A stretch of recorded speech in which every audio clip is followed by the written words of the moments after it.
Hello, Happy New Year. Our subject then, our theme for the first session of 2021 is Chiaroscuro. I'm going to begin with some drawing, make some suggestions about how you could put together some sketches in charcoal and pastel using fixative along the way, and then I'm going to begin a painting and try and link it in a bit with the Anderson palette that we were looking at before Christmas.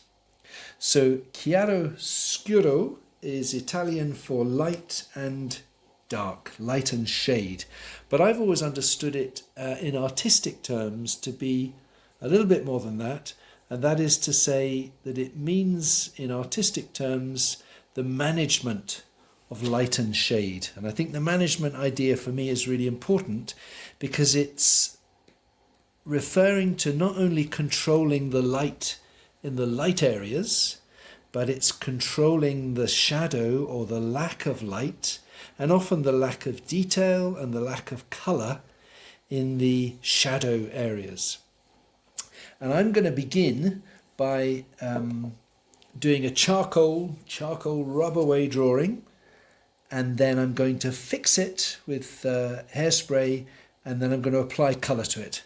And I'm going to hopefully remember to keep reminding you of that idea of managing not just the light and the bright colour, but also managing the areas that are subdued, are less colourful, possibly less detailed.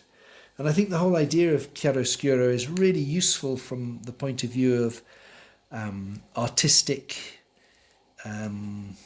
emphasis. You know, what we often talk about, what are you trying to, don't draw what you see, what do you draw what you want others to see, what are you trying to show people, what's the point of the image. I think the chiaroscuro idea can be helpful with that, and it might even begin actually with how you set up your subject. So because my printer ain't working, I've got an image here. I've been taking some pictures of my children looking at a map. I had my exhibition, and one of the paintings in my exhibition was the girls looking at a map, and I thought that's a theme I want to go back to. So I have a series of photographs that I took. I closed the curtains and put a spotlight on the children as they looked at a map, and I thought that was a useful subject. So I have images like that you might want to use. I've also got some images from last term where you were doing the cafe scene, which again were lit by a sort of spotlight in a dark room, and they might be useful to you, or you might want to set up your own setup, or have some of your own photographs. Anyway, I'll make a start and I'll try and sort of talk about what's in these images as I pursue the actual production of them. So I'm going to start with good old charcoal rub away drawing. So it's a piece of white paper, and with a slightly thicker bit of charcoal, I'm just covering the page with a kind of wash of willow charcoal. And I'll smudge that and rub it in. And then I would start by working with the darker shapes, continuing with the side of my thicker piece of charcoal. I think working with the rub away technique and a mid-tone start, we've been there before, haven't we, is quite useful because I can now darken and lighten my subject. So I've got a photograph, as I say, on the laptop, and I look, my eyes half closed, and there are dark shapes in the children's hair. That's the main thing, really. And then some of their clothing, and then I've got the light map. So I like, the map is a theme that appeals to me, the metaphor of the map, and looking for the right way looking for direction. But also in terms of this chiaroscuro, it's great because there's this big light shape with the white paper of the map. And there are light and dark areas, dark hair, as I've said, light on faces. But this, I'm keen on this particular photograph because not everybody's lit. And Ivan has got bright light on the side of his face, but the girls are a bit more in shadow. So that is going to help me to think much more in terms of managing light and shade, not drawing attention to everybody, every figure, but actually having a more subtle balance of some emphasis on one figure and less emphasis on the others. So I've done a certain amount with the charcoal to get started, and if I can recognize a rubber, I will start to subtract with the rubber.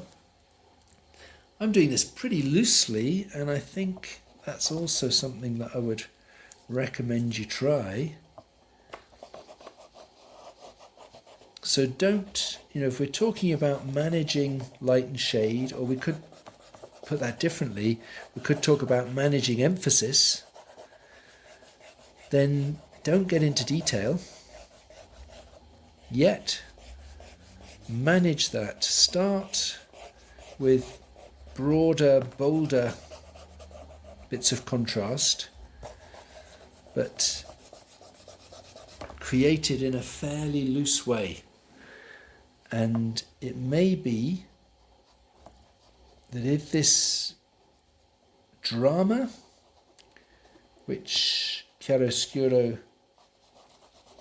is characterized, if that appeals to you, then you can be observing that drama quite early on and seeing what is useful, even essential, in the way you define things, and what actually could be kept as less definite, less attention-seeking, attention-grabbing, because of its secondary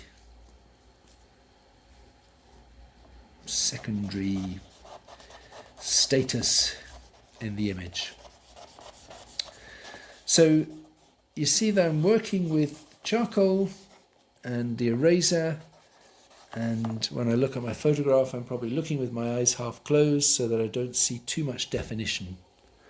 So I'll work a little bit more on that, and then I'm going to spray it with my fixative. So I'll pause a second while I do a bit more.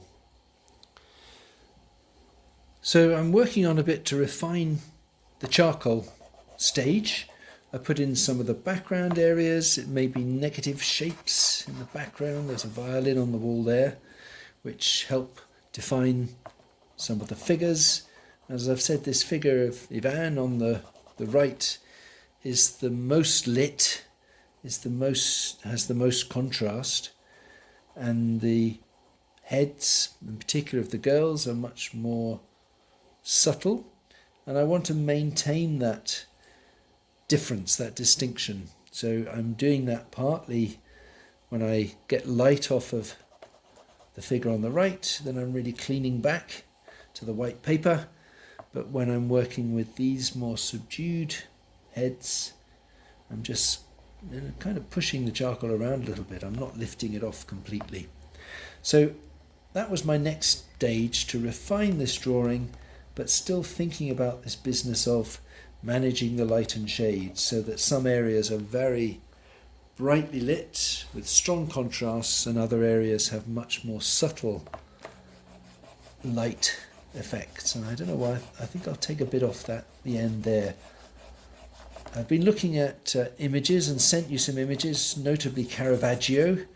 And Caravaggio, you'll know, tended to put his figures just against a very black dark backgrounds, so they emerged here and didn't show the light source. The light was only on his subjects. Anyway, more about Caravaggio in a moment. I'm going to stop that and spray it with some hairspray to fix it so that I can then apply colour. So I've sprayed it liberally with hairspray, and I'll just show you a little bit more work with the charcoal because I want some strong contrasts in this drawing. So when it's sprayed, you can actually go from dark grey almost to black. So I would just get a little bit more of that in, possibly spray it again actually, if those darker areas don't stay dark. I'm not using particularly good paper here, so it maybe doesn't take quite so much. But then I'm going to start applying colour. And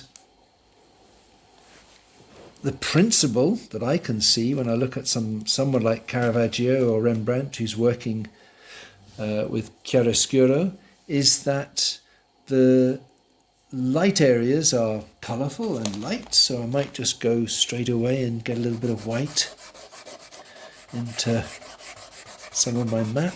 That's just a bit of chalk. I'll probably also use a bit of warm white to make that stand out. So the light areas are light and often colourful, and the dark areas are dark and less colourful. So what am I thinking of here? Doing too much talking and not enough drawing, but I just get a little bit of warmth into some of these faces. And what I'm doing is just sort of hatching the colour on so that underdrawing, where I did a little bit of looking at light and shadow, a little bit of defining of, in this case, features. By hatching the pastel on, I can see through to what's underneath, and I've either got that guide of the tonal pattern, or actually it's more than a guide, it's shining through, showing through, and contributing to the final pattern of light and shade.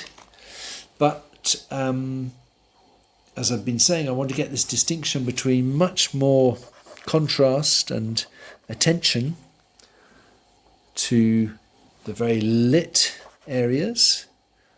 So the figure of Ivan over here, it's going to be particularly bright. That's a yellow. Where did that come from? And oh wow, I don't want that yellow at all. Why did that happen live? Maybe I will grow to like that yellow. I'm just wondering whether I should warm up this map a bit more.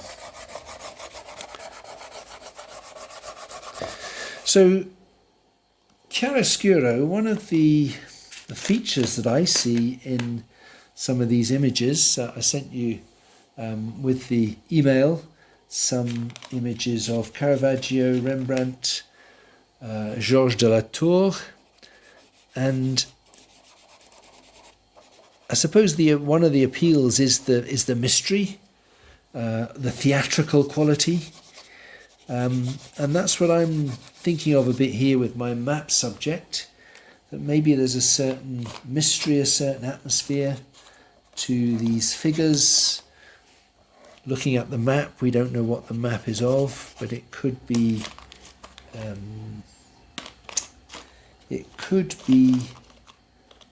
metaphorical, symbolic. And so if I'm after a degree of mystery in my drawing and then in my painting, I should be careful not to make everything definite, not to define everything, but to work in such a way that I promote that mysterious quality. And I think one way that I can do that is to restrict the definition only to certain places in my drawing. And as I say, with this set of figures, I've got a kind of hierarchy of strong contrast over here, and then gradually less definition with the figures as we go to the left. So you might want to work with the photographs I've sent you. You might want to take your own or even set things up. I'm working with a figurative subject, but again, you should feel that's quite optional if you'd like to do something with still life. Or I think Chiaroscuro probably is about indoor lighting. I think it's about interiors, and as I say, the equivalent really of sort of theatrical settings. So I'm not sure that it's really going to work with a landscape outdoor setting, but if you're keen to pursue that, I'd be very interested to see and guide you on making that work. I've mentioned Caravaggio, and I've just been looking at some images, and also I was looking at Derek Jarman's film, which some of you might have seen some time ago on Caravaggio. Because Caravaggio, like Vermeer and some of these other artists, it's not exactly known how they achieved some of their effects. And in Caravaggio's case, it's to do with lighting. I can turn a spotlight on my models, and any of us can then take images and modify them on our computers and create the useful reference of the equivalent of spotlights, or we can set up our models with electric spotlights. But Caravaggio didn't have those possibilities, so how did he do it? In the Derek Jarman film, it's quite interesting because there is a scene where the models there are models, there are also assistants who are sort of directing large sort of reflective sheets, like sort of metal sheets, to bounce and intensify some of the light onto the figures that Caravaggio, the models that Caravaggio is painting. And that seems to be a suggestion of one way that he achieved these effects. I suspect, as is often the case with kind of artistic techniques, it may well just be that Caravaggio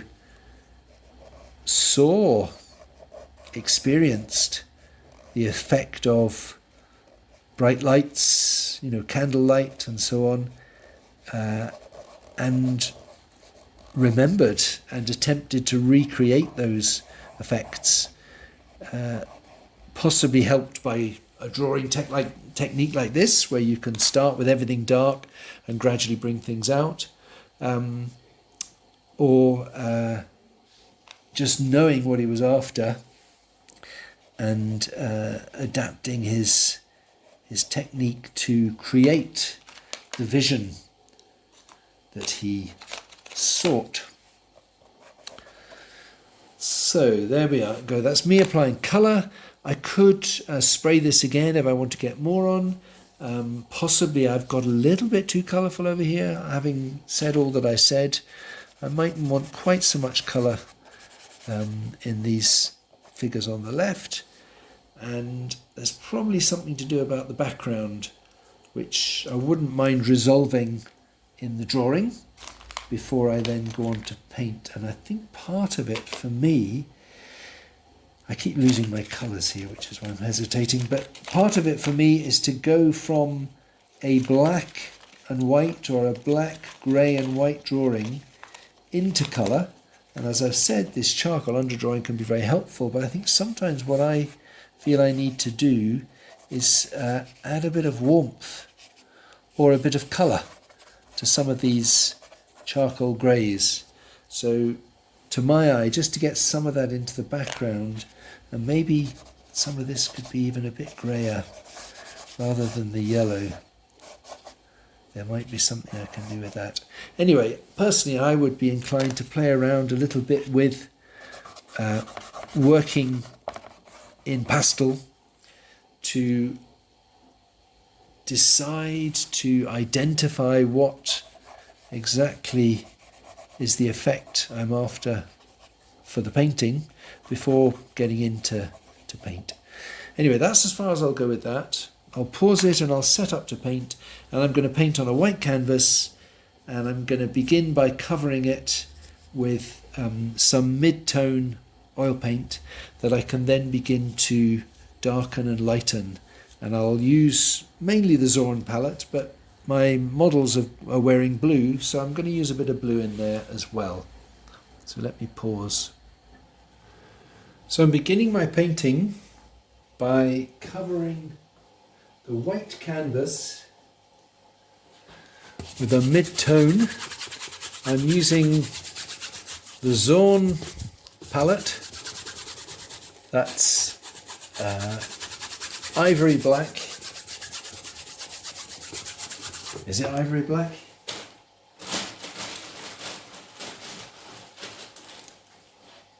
Ivory black, titanium white, cadmium red, and yellow ochre. So I've mixed all four of those colours together. You might remember, those of you that have worked with this palette, that the cadmium red is a much stronger pigment than the yellow ochre. So you just need a little bit of cadmium red and a lot of yellow ochre. But I've mixed those, and I've used the ivory black to make things darker, and of course to subdue the colour. So as I worked in the same way that I worked with the charcoal, having covered my canvas, I'm now going to put in some of the dark shapes, and I've just made a darker brown with, again, the three colours. I'm painting wet in wet, so you'll see that my dark colour will lose its edge. But I'm basically I'm certainly going to do, I think I'll do all the darks like this actually. Because what I'd like to demonstrate, again kind of connecting these approaches, is having done some of the dark shapes of hair and some of the dark clothing, I then want to take a rag stretched over my finger and wipe away back to the white canvas. And in the same way that I tried to highlight with working with the charcoal rub away technique, I mean, I've got two drawings here. This one that I took a little bit further, and the one down here that I just demonstrated to you now, where there's less definition. I ran out of time and concentration or something, and in some ways I think the less defined drawing is more interesting. So I'm now working from the drawings, I'm not working from the photograph. The photograph gave me the drawing, and now I'm going to use the drawing to produce the painting. And I think that's a useful way of editing, and it also leaves me a bit freer, particularly in terms of this approach where I don't want everything to be definite. I want some mystery, I want some dramatic light, and so I think that approach will help. So that's most of my darks, and I've let them, as I've said, I've let them mix a bit with the wet surface. They're not going to be in the right place exactly, but that's okay. And then the next thing I'm going to do then is stretch a bit of rag over my finger. I've also got a puddle of white spirit so that I can actually wipe back a bit.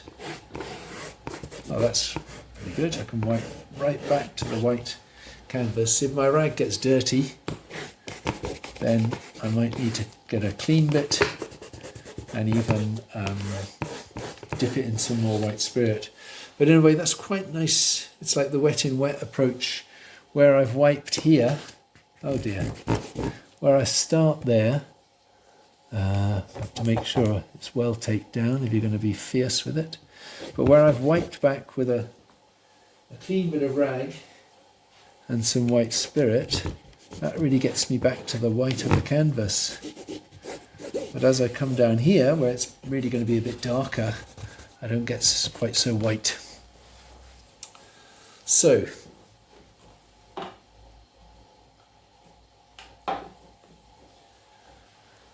this again really is the initial stages of my drawing. And because I'm using a rag, because I'm using my finger, because really we've only got 3 tones. We've got the mid-tone that I started on, and then we've got the dark that I just painted on, and now I'm wiping back to a little bit of light. So that's quite a useful way to get started.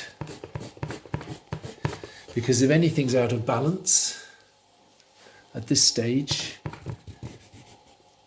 hopefully I can become aware of it. So I'm not working with detail. I'm working much more with the overall management of light and shade.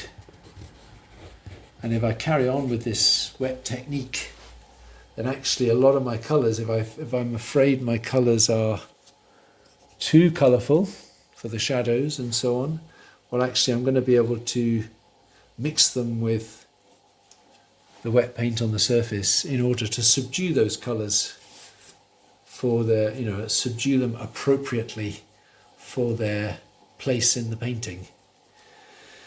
So I think what I'll do is a tiny bit more, just looking at that generally, that face shouldn't be quite so light. And that could be a bit lighter. I might do a tiny bit of suggesting features, and then I'm going to mix some colours for those different areas. So I'm staying with my biggish brush. That's a number, that really 6? Number 6 looks a bit bigger to me than 6, but so with my darker colour I'm just going to suggest some of these features. There's a nice shadow on the side of his nose, so just to get some of that dark down before more colour comes on. It's a big brush so it can't be too precise. I'm partly just wanting to get a bit of a feel for the contrast. Okay, then I'll stop. I'll pause my filming while I get some colours mixed for some of the clothing. And I might have to get out a bit of blue for those blue clothes. In fact, I'll probably go for the background first. So in terms of colour, I'm beginning with some of the bigger areas. I think that's the wisest way to work. Background colour, negative shapes. I started with that mixture of the yellow ochre and the black and some white. I thought it was a bit too dark, so I've lightened it a bit now. And I think it makes sense to get a few large areas blocked in, bring things together, look at the spaces between the figures, and also just have some big areas of colour against which to work the smaller areas of colour. So you've got a feel for how the colour, you keep the painting unified with these large areas, but you have an idea of how the colour is developing.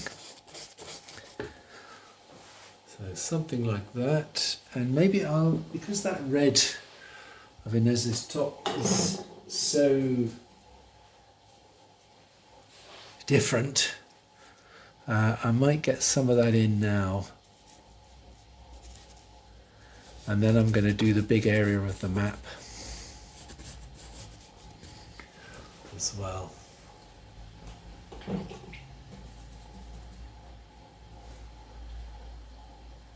So I made an off-white mixture. It's mainly white and yellow ochre. And as I've pointed out with the drawing and even with the first stage of this painting, it's very light at this end. That's where I want things to stay brightest. But if the paint gets a bit muddied on my brush as I come down here, well then that's fine, that's quite useful. Because I want this left side of the painting to be more subdued. So I can use that to my advantage. And then I mixed, I haven't put any blue in yet. I'm just going to work with the black at the moment. So for this blue clothing, because I'm trying to work a bit with the Zorn approach as well, I've got a mixture of black and white. Amazing, it really does look blue. But if it's not blue enough for my eventual colour scheme, then I'll add some blue. But I think it's quite good to stay within this limited palette and make it work as far as you can, and then supplement it with more pigment where necessary. So when I put the light on the map, I put it on slightly more thickly because I want it to stand out. Now I'm going to try some colours in these faces, and so Van's face has got a lot more light on it. So I've made a bit of a pale orange, which I think isn't too strong for the girls' faces, which aren't meant to be quite so bright. And I think it's probably going to work that the colour I started with and wiped away with the rag, that might do for shadows, certainly where it's been left dark. So with the middle face, I've left the brown that I began with for the shadows, and I've just put some of this flesh tint, which again I made from the yellow ochre, a little bit of white and a little bit of cadmium red. More ochre than cadmium red because the ochre is a bit weaker. And that's giving me some warmth in those faces without them standing out too strongly. So the face on the right, which I want to be more lit, and where I've wiped back, I've made a lighter skin tint. Might be slightly yellow, it's probably got a bit more yellow ochre in it. You can't really, I see when I look at the camera, you can't really see much of a difference. But that is standing out, not because it's canvas wiped clean, but because it's actually thicker light paint. So that's okay, that's what I want to happen there. And I'm going to get a bit more colour into the hair as well. How would we do that?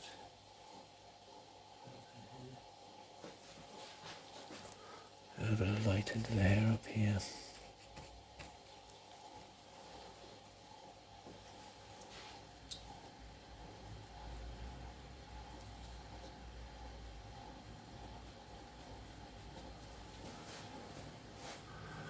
Okay, so what next? I think I could darken some of the hair, and it may be time actually to introduce a bit of blue.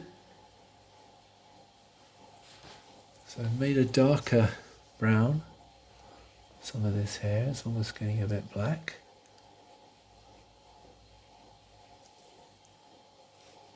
I don't know if that's warm enough. I think that needs to be a bit warmer. Anyway, it's certainly giving me the contrast that I want. So I'm gradually developing the contrast.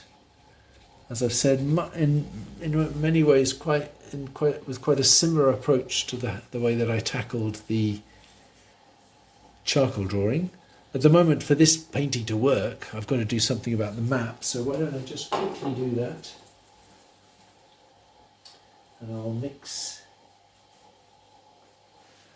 I'm really going to mix some grey into some of that brown, just so that becomes, those colours relate a bit better.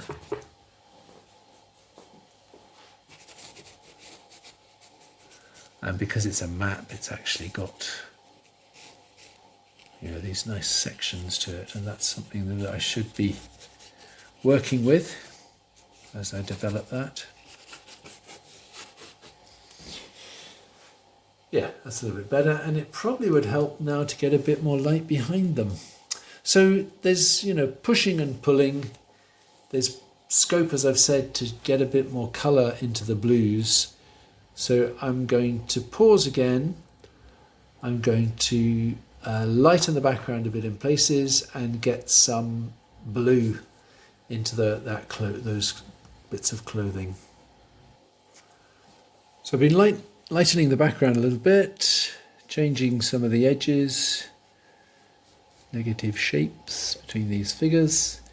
I've made a mixture with the blue. So I just used ultramarine and I've mixed that with the black. So that's giving me a bit more colour, a bit more contrast in those areas of clothing.